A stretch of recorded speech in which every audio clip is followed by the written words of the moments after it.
السلام علیکم ورحمۃ اللہ وبرکاتہ۔ ناظرین کرام، امید کرتے ہیں آپ تمامی حضرات خیریت سے ہوں گے انشاءاللہ۔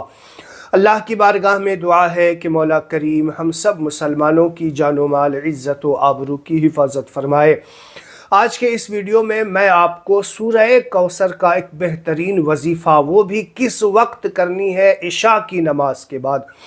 ایسا وقت ہے کہ آپ کوئی بھی اس وقت میں یہ وظیفہ کر سکتا ہے۔ وظیفہ بھی بہت شارٹ ہونے والا ہے، زیادہ لمبا چوڑا نہیں ہے اور زیادہ لمبے دن کا بھی نہیں ہے۔ آپ کچھ ہی مختصر وقت میں یہ وظیفہ کر کے اپنی مشکل زندگی کو آسان بنا سکتے ہیں، اپنے رکے ہوئے کام کو، اٹکے ہوئے کام کو آسانی کے ساتھ حل کر سکتے ہیں۔ کاروبار کا کوئی مسئلہ ہے، گھر بار کا کوئی مسئلہ ہے، آپ یہ وظیفہ کیجئے، انشاءاللہ آپ دیکھیے گا کہ کتنی جلدی آپ کے مشکلات کو اللہ تعالیٰ آسانی میں بدل دے گا۔ اگر کوئی ایسا مسئلہ ہے کہ بہت دنوں سے ڈاکٹروں کے چکر میں پریشان ہو گئے ہیں، لوگ علاج کرا کے تھک چکے ہیں اور وہ بستر پہ چلا گیا ہے، لیکن اللہ تعالیٰ کی ذات سے پر امید ہو کر کے یہ وظیفہ کیجئے، انشاءاللہ اللہ تعالیٰ شفا بھی عطا کرے گا۔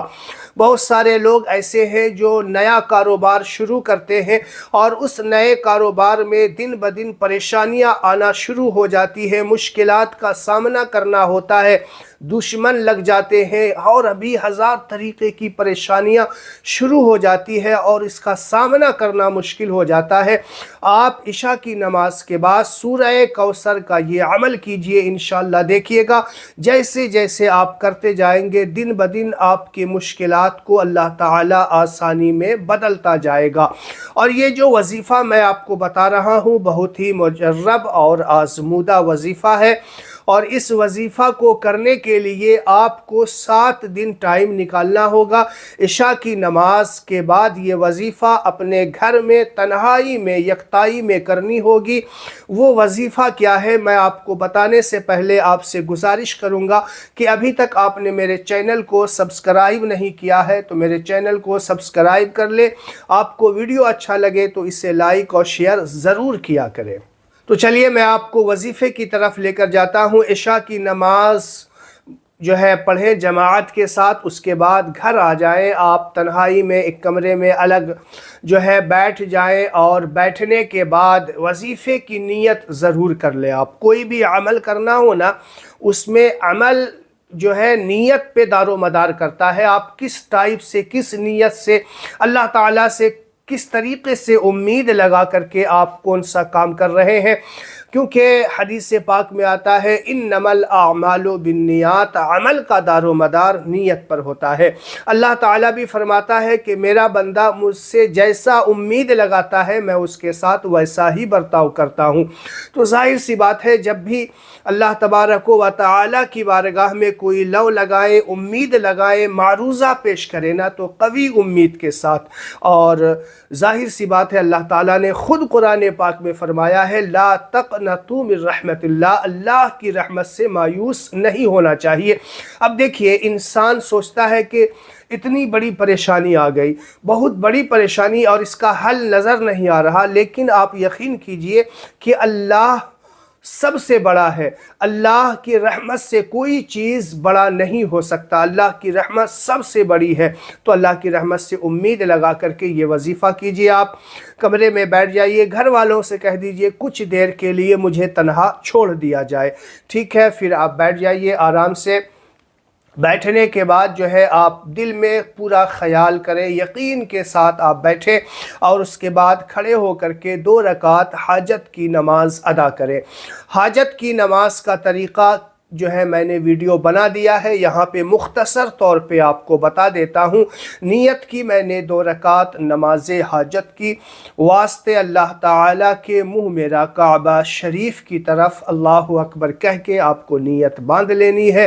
پھر جو ثنا پڑھتے ہیں سبحانک اللہم و بحمدک و تبارک اسمک و تعالی جدک و لا الہ غیرک، وہی پڑھنا ہے آپ کو، اور اس کے بعد جس طریقے سے اور نفل نماز پڑھتے ہیں نا اسی طریقے سے آپ پڑھ لیجئے۔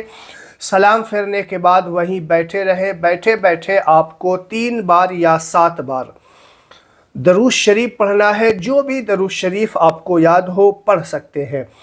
3 بار یا 7 بار درود شریف پڑھنے کے بعد آپ 123 مرتبہ سورہ کوثر 123 ٹائم سورہ کوثر پڑھنا ہے۔ اور کیا ہے وہ؟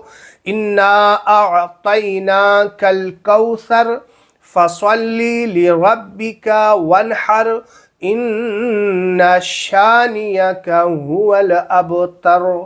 ٹھیک ہے، اگر اس میں کسی کی غلطیاں ہو تو اس کو درست کر لے، کیونکہ جب تک صحیح مخارج اور صحیح طریقے سے نہیں پڑھیں گے تو پھر وظیفے میں ہو سکتا ہے کامیابی نہ ہو، تو اسے صحیح بھی کر لے۔ اسی لیے میں آپ کو پڑھ کر کے بھی سنا دیا ہوں، آج اسکرین پر بھی دکھا دیا ہوں۔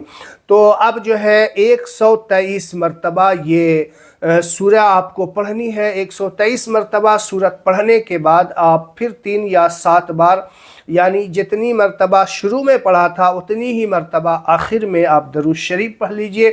نبی رحمت صلی اللہ علیہ وسلم کی بارگاہ میں ہدیہ درود بھیج دیجئے، پھر اس کے بعد اللہ کی بارگاہ میں دعا کیجئے۔ جو بھی مقصد ہو، جو بھی پریشانی ہو، جو بھی معروضات ہو، اللہ کی بارگاہ میں پیش کیجئے۔ رو رو کے، گڑ گڑا کے اللہ کی بارگاہ میں دعا کیجئے، اور مسلسل 7 دن ایسا کیجئے۔ آپ عشاء کی نماز کے بعد وقت نکال لیجئے۔ اگر عورتیں ہیں، مرد کرنا چاہ رہے ہیں تو مرد کریں، عورتیں کرنا چاہ رہی ہیں تو وہ اس پیریڈ کا خاص دھیان رکھے کہ اس پیریڈ میں ناپاکی والا پیریڈ نہ آئے، اسی حساب سے آپ ٹائم نکال کر کے عورتیں کر سکتی ہیں۔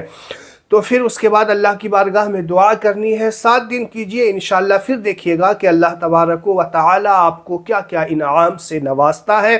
اس وظیفے کے لیے آپ کو یہ ضرور کرنا ہے کہ آپ 5 وقت کی نماز پابندی کے ساتھ پڑھتے ہوں، اور آپ کا رزق، آپ کا کھانا حلال ہو، حرام کی کمائی آپ کے مال میں نہ ملاوٹ ہو، نہ ملائی جاتی ہو۔ ان 2 چیزوں کا خاص دھیان رکھیے، پھر اللہ تعالیٰ کی بارگاہ میں آپ دعا کر کے دیکھیے گا اللہ تعالیٰ کیا انعام آپ کو عطا فرماتا ہے۔ تو امید ہے یہ ویڈیو آپ کو پسند آیا ہوگا، سمجھ میں بھی آ گیا ہوگا۔ اس ویڈیو کو زیادہ سے زیادہ شیئر کیجئے، میرے لیے دعا کیجئے۔ السلام علیکم ورحمۃ اللہ وبرکاتہ۔